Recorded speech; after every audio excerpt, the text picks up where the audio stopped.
Well, I mean, that's the way it used to be, right? I mean, back if you think about, the 70s and Led Zeppelin, you wouldn't just play one Led Zeppelin track. You'd put the album on, and the album would be an experience in itself. And the album from track one until the last track would tell a story, and there would be a connected theme. So that's what you do with your works as well. Yeah.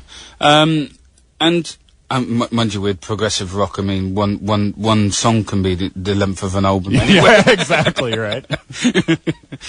But, I like to think of the album as like one big recorded concert, and I like it to have a shape.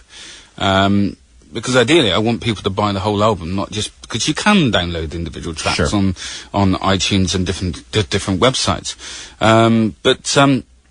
But I like it to think of it as a whole unit. And the only disappointing thing at the moment is that there is quite a lot of illegal downloading, which is a pity, because what that does is it's not just taking money from me, it's not just taking money from the record label, and it's taking money from the development of music. When artists are up and coming, they need that investment. If the record labels don't have that money to invest, then the investment won't happen. So it's like they'll get one crack at it. Yeah. And if that doesn't work, then sorry. Yeah, people don't get a second chance anymore, because it's, in the 80s, okay, record labels made money hand over fist, because people had people would make mixtapes. And, those were quite famous. You make a mixtape off the radio shows, and you get the chart show on a Sunday night, and would hear between the records, and you try and catch it before the track ended, but you'd never manage it. Because the radio stations were intelligent. They always made sure that they got in before the end of the song. That's right. To talk over the music a little bit, right. I did want to ask you this question. It's a simple one, but if you go to karaoke, do you stick to that style of music, or are you busting out some Kanye or something like that? Well, I used to do karaoke.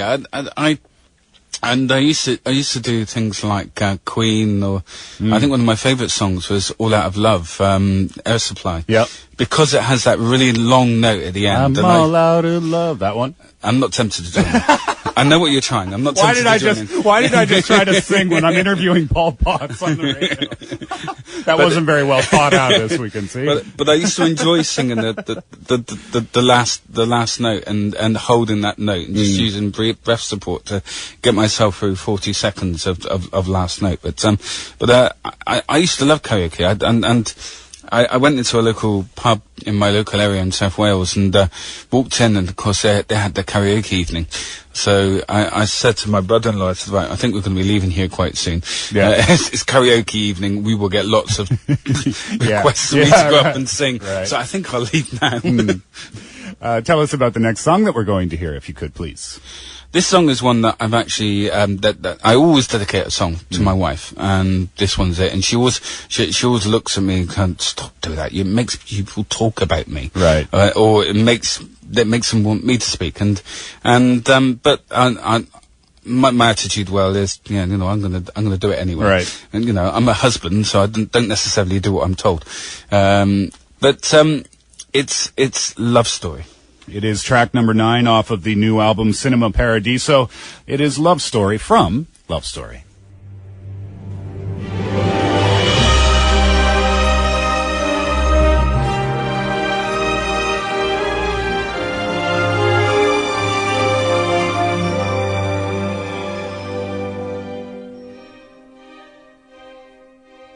Where do I begin?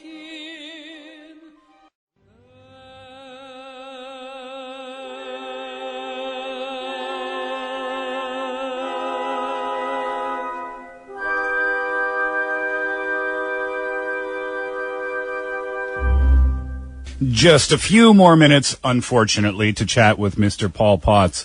One thing that I did want to ask you, and again, we were chatting before the show about the fact that, I said, is it okay to talk about Britain's Got Talent? Because, I'm sure that's somehow annoying to keep having to answer those questions about that talent show. And what was your response? Well, if you... I get a little bit frustrated when I hear a talent show contestants say, well, I want to move on from that. Well, you can't move on from that. That is where I started. You cannot walk away from where you began, because otherwise you're forgetting the people that put you where you are, Right. and that's something you should never do. I look back on Britain's Got Talent with great fondness, and you know, people voted for me, people bought the first record, and people have bought records since. Those, you never forget those people, so you don't move on, you don't move away from them, because otherwise you have no foundations. I also wanted to ask you, you've mentioned your wife a few times during this interview, which I think is nice. And I think I heard you say before that you sat down with her and you arranged the track listing for your new album, Cinema Paradiso. Is she often involved in your music? She is.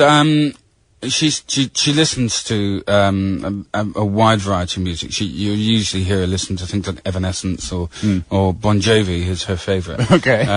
Mixed with a bit of Nickelback, and so she's a bit of a rock chick at heart, and she's well into the Twilight series. And Okay. I was roped in to watch Eclipse with her. Are you on Team Edward or Team whatever the other guy's name is? I'm not on any team. I have to confess, I didn't really enjoy the film that much, Right. but I had to go. I was duty bound. But my wife is a great sounding board, because she's anything but average, but she's the, you know, she's the, you know, the person in the street, and will tell me what she thinks of something, and if she loves it, then she'll tell me. If she doesn't like it so much, then she'll tell me that too. And she's a great sounding board, and you know, she loves a number of tracks on this album, which I'm very happy about. When you get in trouble with your wife, do you sing to her to make it up? That doesn't work. No. I just don't get into trouble because it's safer that way. Yeah, right.